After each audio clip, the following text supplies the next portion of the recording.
پس مرتبه های ترک عمل با علم، مرتبه های ترک عمل با علم، انسان علم دارد آن را ترک می نماید. اولا ترک یکی کفر است، ترک یکی کفر است. اگر کسی بداند که توحید حق الله است بر بندگانش، حق الله علی العبید ای یعبدوه ولا یشرکوا به شیئا، چون یک پیامبر گفتن حق الله بر بندگان اینکه او را عبادت نمایند و بر او کسی چیز شریک قرار ندهند. اگر کسی بداند که توحید حق الله است بر بندگانش و بداند که تنها الله است که سبحانه و تعالی سزاوار عبادت است و بر خلاف آن عمل میکند، پس ترک چنین عمل، ترک چنین علم کفر است. مثال میاریم، کسی با عقل است، با فراست است و علم هم دارد، علم را میداند که عبادت بت‌ها، شیخ‌ها، پیرها، از قبرها دعا و کمک و مدد طلب کردن شرک و باطل است، ولی با وجود این آن را برای غیر الله صرف میکند، این کفر است. دوم ترک که معصیت است، گناه بزرگ است. اگر کسی بداند که کار حرام است، چیز حرام است ولی باز آن را انجام میدهد،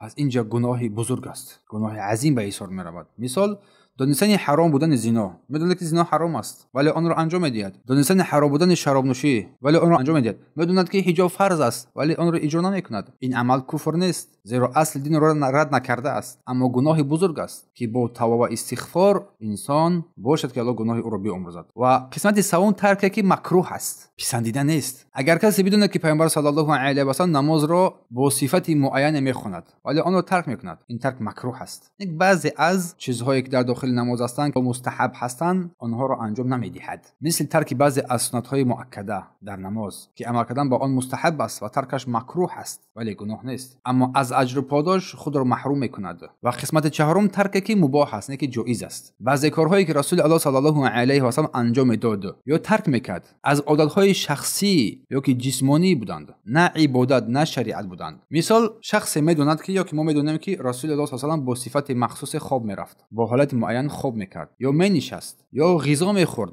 نوع غذا میخورد یا که نوع لباس، نشست و خستنش، طرز سوار شدنش بر مرکب و مثال این همچنین. ولی انسان خود خواب و نشستنش را با طرزی که برای خودش موافق است بر حالت خودش اختیار میکند که این ترک مباح میشود. و ترک چنین عملها حکم شرعی ندارد، زیرا این تنها یک عادت است، عادت طبیعی مردم است، نه عبادت. برای همین میگویند که صلاه همچنین این عادت است، گذاشتن صلاه این سنت نیست میگن بلکه یک عادتی است.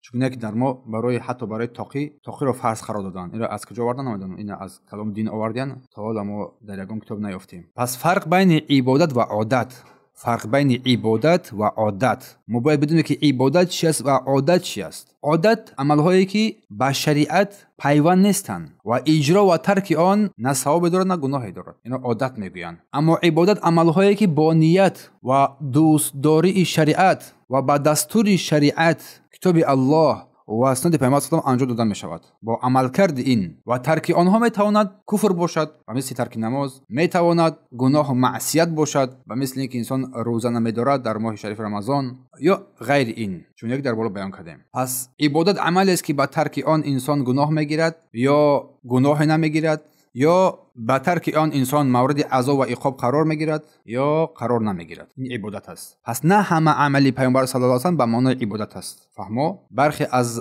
عادت‌های شخصی هستند، طبیعی هستند، زندگی او بودند. پس ترک چنین عادت‌ها برای ما هیچ گناهی ندارد، هیچ حکم شرعی ندارد. پس در جمله ترک عمل با علم 4 حالت دارد. یکم کفر است، اگر در اصل توحید باشد و رد کردن شریعت باشد، یا ترک نماز باشد. دوم معصیت است، گناه بزرگ است، حرام است، آن را میداند ولی آن را انجام میدهد. سوم مکروه است، اگر سنت ها و مستحبات را ترک کند. چهارم مباح است، اگر ترک از امور از عادت‌های شخصی باشد که اجرای آن عبادت نیست. پس علم با عمل مثل بدن با روح است. اگر عمل جدا شود علم به هدف میماند، هدف دیگه ندارد، معنی دیگه ندارد. و هر قدر اگر معرفت پای بلند شود، دانش بسیار شود، مسئولیت بیشتر باید بگردد و سوال هم بزرگتر می شود.